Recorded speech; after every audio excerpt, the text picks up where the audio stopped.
কালামুল্লাহ শরীফের মধ্যে বলেছেন, লান তানালুল বিররা হাত্তা তুনফিকু মিম্মা তুহিব্বুন।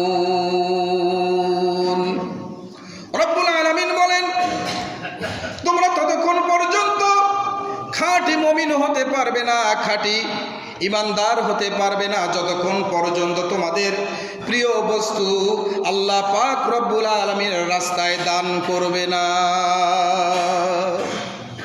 যতক্ষণ পর্যন্ত তোমরা তোমাদের প্রিয় সম্পদগুলি, প্রিয় বস্তুগুলি তোমরা আল্লাহর রাস্তায় দান করবে না, আমার আল্লাহ রব্বুল আলামিন বলেছেন, ততক্ষণ পর্যন্ত তোমরা প্রকৃত মুমিন হতে পারবে না।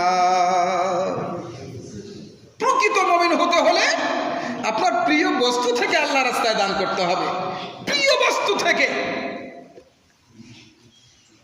এক সাহাবী এই আয়াত শোনার পরে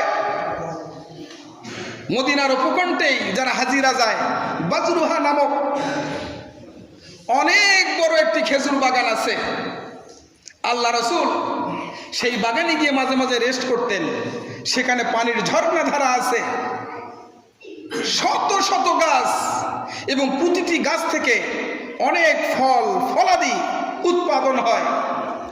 এসে বললেন, ইয়া রাসূলুল্লাহ, আমি এই বাগানটি আল্লাহ রাস্তায় দান করে দিলাম। যে কেন?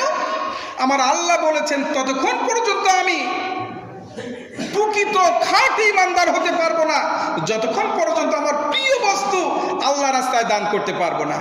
তো আমার যতগুলি বাগান আছে, যত সম্পদ আছে, এই বাজরুহা নামক এই বাগানটি আমার কাছে সব থেকে প্রিয়, তাই এটা আমি আল্লাহ রাস্তায় দান করে দিলাম।